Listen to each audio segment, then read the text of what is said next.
Pak Mardiono, tadi kita sudah bicara banyak soal jabatan baru Bapak, kemudian juga soal kesibukan Bapak 3 bulan terakhir setelah menjabat sebagai PLT Ketua Umum P3 ya Pak. Sekarang kalau kita bicara soal pemilu 2024, terutama soal capres Pak, yang tengah hangat menjadi perbincangan. Belakangan ini muncul gerakan-gerakan yang mengatasnamakan kader P3 mendukung Pak Anies Baswedan. Apa tanggapan Pak Mardiono soal munculnya friksi dukungan-dukungan itu, Pak? Ya, Bung Reinhardt, bahwa pesta demokrasi, pemilihan umum itu tentu kita harus tunduk ya dengan asas yang di mana penyelenggara pemilu itu adalah Komisi Pemilihan Umum, KPU. Nah, di situ tentu kita harus taat dengan undang-undang. Jadi undang-undang itu mengatur bahwa peserta kontestasi pemilu adalah partai politik. Karena itu yang mendaftar ikut berkontestasi pemilu itu adalah partai politik, ya, bukan orang per orang. Kemudian partai politik itu bisa ikut pemilihan umum ketika kita lolos seleksi oleh Komisi Pemilihan Umum. Nah, selanjutnya ada pemilu presiden dan wakil presiden yang bersamaan pada 2024 itu diselenggarakan secara bersama dengan pemilu legislatif yang peserta kontestasinya adalah partai politik. Tapi saya ingin menegaskan di sini yang disebut partai politik adalah Dewan Pimpinan Pusat.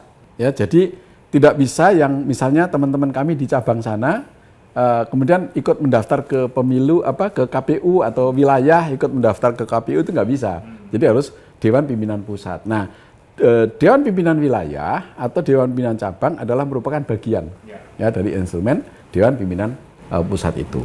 Tapi nanti yang mendaftarkan kepada KPU adalah Dewan Pimpinan Pusat atau disebut partai politik adalah Dewan Pimpinan Pusat. Nah, kemudian tentang calon presiden dan wakil presiden adalah orang yang dicalonkan oleh partai politik atau gabungan partai politik. Karena itu orang yang menginginkan untuk mencalonkan presiden atau direkrut oleh partai politik untuk dicalonkan presiden dan wakil presiden itu harus melalui partai politik atau gabungan partai politik. Gitu undang-undangnya. Undang-undangnya begitu. Nah, realitas politiknya bagaimana? Sehingga kalau orang secara pribadi atau ormas ya atau kelompok apapun kemudian memiliki pandangan-pandangan, pemikiran-pemikiran atau menyampaikan pendapat, itu di dalam negara demokrasi orang bebas untuk menyampaikan pendapat dan berserikat. Tetapi secara konstitusional nanti yang mencalonkan, yang mengantarkan, yang mengusung itu adalah partai politik atau gabungan partai politik. Jadi nggak bisa orang-orang. Sehingga kalau toh misalnya ada suara 1-2 orang atau yang kita sebut tadi Bung Reinhardt itu ada elit ya. Nah, itu juga harus kita lihat apakah ini secara struktur ya punya legal formal atau tidak. Gitu ya, yang saya sebutkan tadi, kita pemilihan umum ini kan kita ada aturannya, ada aturan mainnya gitu. Nah, saya pikir itu Bung. Oke. Tapi betul tidak Pak Mardiono bahwa yang terjadi di P3 adalah di grassroots akar rumput maunya Pak Anies, tapi di elitnya lebih condong ke Pak Ganjar atau Pak Prabowo Subianto? Sampai sekarang ini belum ada ya di grassroots kami secara struktural. Secara struktural ya, secara struktural yang menginginkan misalnya yang kita sebut misalnya Pak Anies misalnya gitu ya. Memang ada beberapa yang wilayah itu kalau nggak salah ada 14 wilayah yang sudah melakukan mukerwil atau rapimwil itu mengusulkan kepada Dewan Pimpinan Pusat agar Dewan Pimpinan Pusat itu mengusulkan Pak Ganjar. Itu yang secara konstitusional. 14? Ya, ada 14 wilayah. Wilayah ya, 14 wilayah ini menggelar rapat dan itu sesuai dengan yang diatur dalam anggaran dan anggaran rumah tangga partai. Mendukung Pak Ganjar. Ya, itu menyampaikan, mungkin kan media juga banyak meliput itu ya di daerah-daerah seperti misalnya ya ada di Lampung, ya kemudian di Papua Barat, Papua, kemudian juga daerah-daerah yang lain. Itu ada 14 wilayah. yang menyampaikan, juga ada surat resminya kepada ke DPP. Tetapi karena DPP juga memang belum melakukan keputusan, belum mengambil keputusan, atau memang sebenarnya DPP ini masih terbuka, ya masih terbuka, dan belum memutuskan calon tokoh siapa yang nanti akan dicalonkan wakil presiden, calon presiden dan wakil presiden. Karena apa? Karena P3 ini kita tidak bisa mengusung sendiri. Kami harus koalisi. Nah, sehingga kendatipun kita meng-hire, merekrut sendiri, tapi nanti belum mencukupi pada gabungan partai politik itu, kita juga nggak akan bisa mencalonkan calon presiden dan wakil presiden. Tapi ada wilayah-wilayah yang kabarnya justru memang mendukungnya Pak Anies Baswedan, diusulkan kepada DPP, Pak Mardiono. Sampai saat ini saya belum menerima usulan itu, ya, yang secara resmi. Secara resmi ya. Secara resmi ya. Kan nanti rujukan kepada pendaftaran ke KPU itu kan usulan secara resmi, termasuk adalah pendaftaran yang dilakukan oleh Dewan Pimpinan Pusat kepada KPU. Itu adalah secara resmi. Jadi ya tidak, kita harus melakukan mengikuti permainan politik ini juga harus konstitusional, ya. Karena di partai juga kan kita memiliki struktur yang sebagaimana seluruhnya juga ada mekanismenya. Kalau terjadi perbedaan pandangan antara elit dengan di akar rumput soal capres, bagaimana itu Bapak menyiasatinya? Karena kan ini kaitan nanti bisa terkait dengan suara P3 juga Pak di pileg kan? Iya, jadi kan nanti calon presiden, calon wakil presiden itu diseleksi oleh partai politik, kemudian nanti yang milih pada pemilu ini kan rakyat. Ya nanti rakyat pada saat memberikan pilihan itu, ya silakan pada saat para calon-calon itu sudah diseleksi oleh partai politik itu sesuai dengan amanat undang-undang.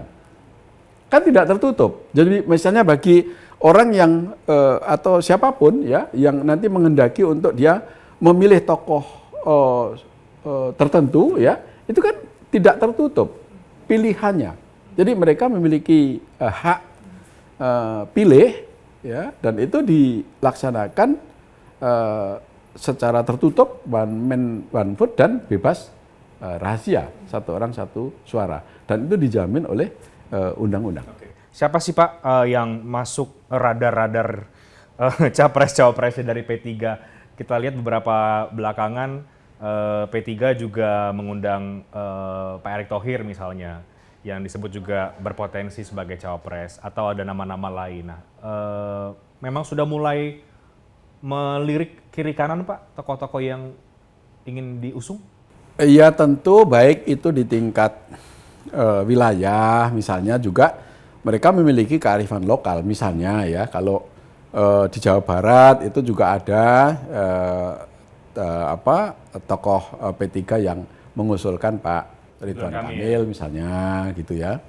Kemudian ada juga yang mungkin orang yang ngefan ke saya, kader saya gitu, yang menginginkan udah ketua umumnya saja gitu kan misalnya. Ya itu sah-sah saja, karena P3 juga itu kan kita sangat demokratis ya. Artinya kepemimpinan di P3 itu juga tidak terletak pada ketua umum atau saya sebagai PLT ketua umum saja. Tapi kita juga menyerap semua aspirasi para kader, tetapi secara konstitusional. Ya, jadi ada mekanismenya, ada aturannya. Dan yang di bawah juga kita punya struktur dari mulai ranting, kemudian cabang, ya itu semuanya ada strukturnya. Jadi bagi yang orang di luar struktur itu, ya bukan tidak punya hak, tetapi harus masuknya melalui mekanisme itu. Punya hak tapi harus masuk lewat mekanisme partai ya? Oh iya, supaya suaranya juga bisa terarah, kemudian menjadi sebuah suara yang konstitusional. Ini baru dalam batas untuk misalnya bisa partai politik itu mencalonkan. Ya tentu partai politik lain juga memiliki mekanisme yang berbeda-beda. Kami antara partai politik satu dengan yang lain tentu kita tidak akan saling mencampuri. Tetapi kalau demokrasi yang kita bangun di P3 memang cukup bagus, karena P3 mendengarkan dari suara-suara grassroots yang disuarakan kepada pusat. Tetapi sekali lagi adalah ada mekanismenya. Oke, Pak, apakah P3 juga akan mengikuti, jadi begini Pak Mardiono, kan beberapa waktu belakangan juga publik tengah muncul diskursus atau diskusi soal sinyal-sinyal dukungan dari Presiden terhadap beberapa nama. Katakanlah ada Pak Prabowo misalnya, kemarin di HUT Perindo, itu ramai diperbincangkan. Ada sinyal dukungan kepada Pak Ganjar Pranowo. Apakah P3 juga mempertimbangkan siapapun calon yang mungkin akan didukung atau ada sinyal yang diberikan oleh Presiden Joko Widodo? Ya tentu P3 sebagai partai politik itu selalu melakukan komunikasi dengan para tokoh-tokoh yang punya potensi. Ya. Apakah itu misalnya kita menghitung tentang Pak Ganjar, menghitung tentang Pak Prabowo misalnya, atau yang disebutkan tadi ada Pak Erick Thohir, ada Pak Sandiaga Uno gitu ya, yang seling belakangan ini juga kita seling membangun komunikasi itu, termasuk kalau kita ada event-event apa, kita mengundang apa segala macam, mengundang para tokoh-tokoh itu. Nah ini tentu dalam rangka untuk kita menseleksi mana sih sebenarnya yang layak nanti untuk dicalonkan pada tahun 2024. Tetapi ya partai politik tentu mengutamakan pada kepentingan yang lebih besar. Tidak semata-mata hanya untuk kepentingan partai politik saja, tetapi juga kita memperhitungkan bagaimana bangsa Indonesia ini ke depan ini bisa berjalan berkesinambungan. Ya. Dan tentu kita akan memilih tokoh yang nanti memiliki kemampuan bagaimana untuk membawa Indonesia ini menjadi terus lebih baik. Oke. Dan sekarang P3 masih solid di KIB ya Pak ya? Masih.